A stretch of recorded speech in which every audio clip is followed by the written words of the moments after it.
초기 우주의 모습이나 아름다운 성운 등을 볼 수 있는 이유는 망원경을 이용해 촬영했기 때문인데요. 우리나라도 칠레에 설치될 거대 마젤란 망원경 건설에 참여했다고 합니다. 네, 오늘 별별 이야기에서는 한국천문연구원 광학천문본부 김상철 박사와 함께 거대 망원경에 대해 알아보도록 하겠습니다. 네, 안녕하세요. 어서 오세요. 안녕하세요. 네, 오랜만입니다. 자, 먼저 우리나라에서 가장 큰 망원경은 어떤 것인지 소개 부탁드리겠습니다. 네, 광학망원경을 소개해드리겠는데요. 네. 광학망원경은 크게 볼록 렌즈를 대물 렌즈로 사용하는 굴절 망원경과 오목거울을 주경으로 사용하는 반사망원경 이렇게 두 가지로 나눌 수 있습니다. 예. 아마추어 천문을 하시는 분들은 이 두 가지를 모두 사용하지만 연구용 천체망원경은 크기가 거대해서 볼록 렌즈를 지름 1m보다 크게 만들 수 없기 때문에 오목거울을 사용하는 반사망원경을 주로 사용하고 있습니다. 네. 망원경의 크기는 굴절 망원경의 경우에는 대물 볼록 렌즈의 지름을 말하고 반사망원경의 경우에는 주경인 오목거울의 지름을 말합니다. 네. 경통의 길이는 상관이 없습니다. 그렇군요. 우리나라에서 가장 큰 망원경은 경북 영천 보현산 정상에 있는 1.8m 망원경인데요. 제가 먼저 10,000원짜리 지폐에 대해서 좀 설명을 해드릴까 합니다. 갑자기 10,000원짜리 지폐를 사용하신다고요? 네, 10,000원짜리 지폐를 보시면 앞면에는 세종대왕이 계시고 네. 뒷면에는 임금님이 정사를 보시던 편전 병풍 그림인 예. 1월 오봉도가 있습니다. 예. 왼쪽에 달이 있고 오른쪽에 붉은색 해 그리고 5개의 봉우리를 보실 수 있는데 예. 저희는 이 5개의 봉우리가 맨눈으로 볼 수 있는 5개의 행성을 상징한다고 이렇게 해석을 해서 역법의 기초를 묘사한 우주의 축소판이다 이렇게 표현하기도 합니다. 우주의 축소판이다. 네, 뒷면에는 우리나라의 과학적인 우수성이 강조되어 있는데요. 과거와 현재 천문학 상징물 3가지가 들어 있습니다. 예. 국보 제228호인 천상열차 분야지도가 배경으로 사용되었는데 천상열차 분야지도는 우리나라 천문과학유산 중 최대 걸작품입니다. 고구려 때부터 전해 내려온 우리나라 밤하늘의 별자리를 가로 1.2m, 높이 2m의 커다란 돌에 석각으로 새긴 천문도입니다. 예. 그리고 왼쪽 아래에는 천체 관측기기인 국보 제230호 혼천의가 있고요.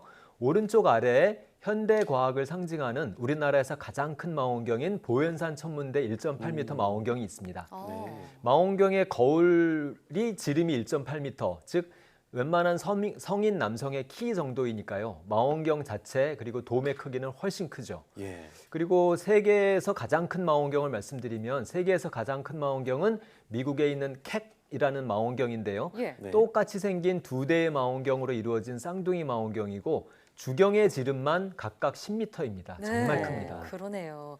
아니, 10,000원짜리 지폐에 과거와 현재의 첨단 우주과학이 녹아 있었네요. 네. 네, 앞서 보현산 천문대에 있는 것과 같은 광학망원경 설명을 해주셨는데 이 외에도 우리나라의 연세대학교와 울산대학교 캠퍼스에 전파망원경에 있다고 하더라고요. 네. 앞서 설명해주신 광학망원경과 전파망원경은 어떤 차이가 있는 건가요? 네, 이것은 천문학자가 우주를 관측하기 위해서 사용하는 도구인 빛의 성질과 관련이 됩니다. 빛은 에너지와 파장의 차이에 따라서 형태가 다양한데요. 에너지가 가장 높은 것부터 차례대로 말씀을 드리면 감마선, X선, 자외선, 가시광선, 적외선, 전파 이렇게 존재하고 있습니다. 예. 네.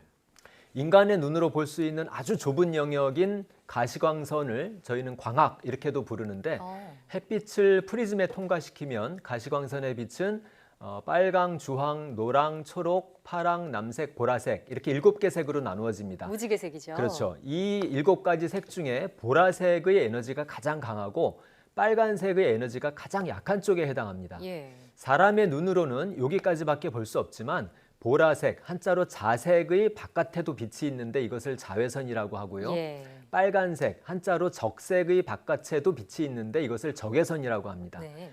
그래서 당연히 자외선이 가시광선보다 에너지가 크게 되니까 피부가 자외선에 심하게 노출되면 화상을 입거나 피부암의 위험이 있을 수 있습니다. 예. 그리고 가시광선보다 에너지가 작은 적외선을 다른 말로는 열이라고 하는데요. 야간 투시경이나 적외선 찜질기 같은 곳에서 주로 사용되기도 합니다.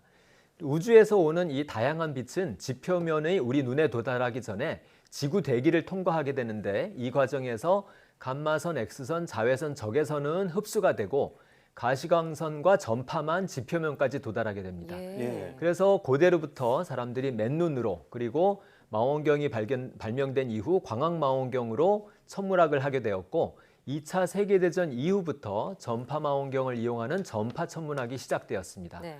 나머지 파장의 빛, 즉 감마선, X선, 자외선, 적외선으로 만약에 우주를 관측하고 싶다면 이러한 파장을 관측할 수 있는 망원경을 만들고 우주선에 실어서 대기권 위에 궤도에 올려야만 하기 때문에 이 파장에서는 우주 망원경으로만 관측할 수 있습니다. 예. 네. 광학 망원경의 경우에는 주변 빛에 의한 광공해 그리고 기상 현상을 피하기 위해서 주로 높은 산 위에 건설하는데 때로는 대기의 흔들림을 피하기 위해서 허블 우주망원경처럼 광학망원경조차도 우주에 띄어 올리기도 합니다. 예. 그렇군요. 그러니까 망원경에서 다 똑같은 건 줄 알았는데 그 차이를 아주 잘 설명해 주신 것 같습니다. 자, 천문대로 뭐 유명한 곳 하면 뭐 하와이 빅 아일랜드에 있는 섬에 있는 것이나 뭐 칠레 아카타마 사막에 있는 천문대를 들 수 있을 텐데, 자, 이 지역들이 이제 천문대를 건설하기 좋은 조건인 이유가 있을까요? 네, 천문학자가 우주를 연구하기 위해서는 우주의 어느 한쪽만이 아니라 우주의 모든 방향을 관측해야 됩니다. 네. 그런데 지구는 공처럼 구형이면서 축을 중심으로 자전하고 있기 때문에 적도 위쪽에 북반구에 있는 사람들은 하늘의 절반인 북쪽 하늘만 볼 수 있고요. 적도 아래의 남쪽에 있는 사람들은 하늘의 반대쪽 하늘인 남쪽 하늘만 볼 수 있습니다. 예. 예. 그래서 온 하늘을 다 관측하기 위해서는 최소한 북반구의 한쪽, 남반구의 한쪽, 그래서 총 2군데의 망원경을 설치해야만 온 하늘을 관측할 수 있게 됩니다. 예.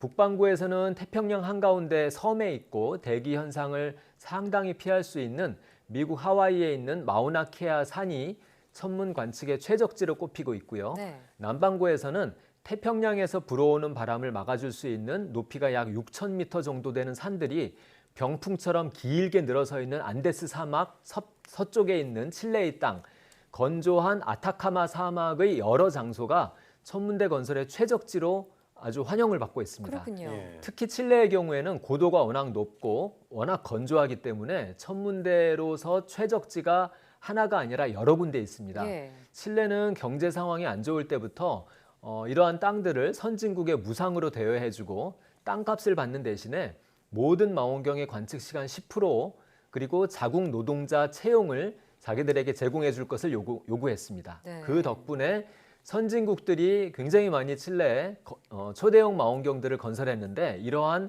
최첨단 초대형 망원경들을 칠레 사람들이 마음껏 이용하면서 자국의 천문학 수준을 상당히 올릴 수 있었습니다. 그래서 현재 칠레가 국가적으로 중점을 두고 있는 과학 영역이 몇 개 있는데 그중에 광업이나 극지연구와 함께 천문학이 거기에 포함되어 있습니다. 네. 그럼 여기에 있는 망원경들은 광학 망원경인가요? 그렇습니다. 예, 광학 그렇군요. 망원경이죠. 네, 북반구의 하와이 또 남반구 칠레에 있는 망원경을 통해서 온 하늘을 관측할 수 있다 설명을 해주셨는데 우리나라도 칠레의 라스 캄파나스 천문대에 있는 차세대 망원경이죠. 거대 마젤란 망원경 국제 공동 건설에 참여하고 있습니다. 네. 남반구를 선택한 특별한 이유가 있을까요? 네, 먼저 이 거대 마젤란 망원경을 영어로는 Giant Magellan Telescope, 그래서 약자로 GMT라고 부르고 있고요. 네. 북반구에 있는 우리나라가 남반구를 선택한 것은 북반구 하늘과 남반구 하늘을 모두 관측하겠다 이러한 목적 외에도 남반구만의 장점이 또 있습니다. 대표적으로 우리 은하의 중심부가 남반구 하늘에 있다는 것, 그리고 우리 은하에 가까이 있는 유명한 2개의 위성 은하가 있는데 대마젤란 은하, 소마젤란 은하 이들이 바로 남반구 하늘에 있기 때문이기도 합니다. 예.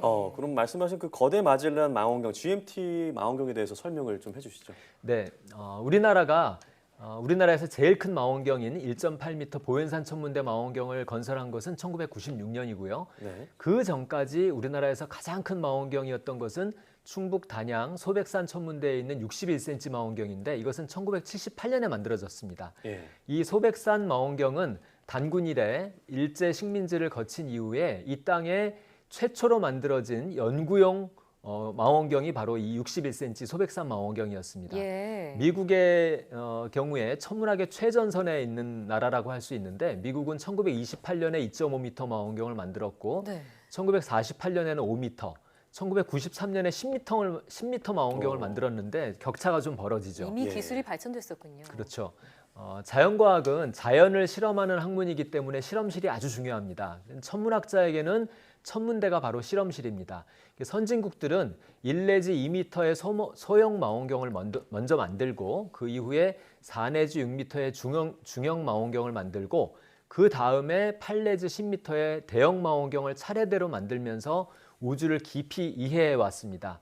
그리고 이제는 선진국들이 25 내지 39m 정도의 초대형 차세대 망원경을 만들고 있는 중입니다. 예. 한국은 1996년에 1.8m 망원경을 완공하고 그 이후에 1990년대 말에 4 내지 6m의 중형 망원경을 만들려고 추진을 했었는데 IMF 사태로 그 맥이 끊겼습니다. 무산됐군요. 그러다가 2000년대 말, 다시 2010년대 정도에 다시 우리나라가 궤도에 올라서 미국, 호주 등과 함께 이제 25m 지름의 거대 마젤란 망원경 프로젝트에 참여하기 시작했습니다.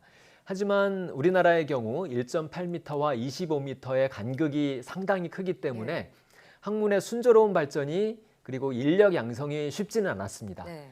이 간극을 해결하려고 저희가 노력을 했고요. 작년에 2018년에 8.1m 지름을 가진 쌍둥이 2대의 망원경의 재미니 천문대 회원으로 비로소 참가할 수 있게 되었습니다. 네. 4 내지 6m 크기의 망원경도 여전히 필요하고 이 필요성도 많이 나오고 있는데 그렇지만 현재 이 정도 조합만으로도 세종대왕 시절에 조선이 전 세계에서 두각을 드러냈었는데 저희들도 현대 대한민국의 두각을 이 정도 망원경으로 드러낼 수 있을 것이다. 이렇게 기대하고 있습니다. 네. 네. 물론 보현상 망원경에 갖는 역사적인 의미는 있지만 소형이다 보니까 그동안 학술적인 한계는 있었을 텐데요. 네. 자, 이를 재미니 천문대와 또 거대 마젤란 망원경 공동 운영을 통해서 해소할 수 있기를 바라겠습니다. 네. 오늘 말씀 잘 들었습니다. 네, 고맙습니다.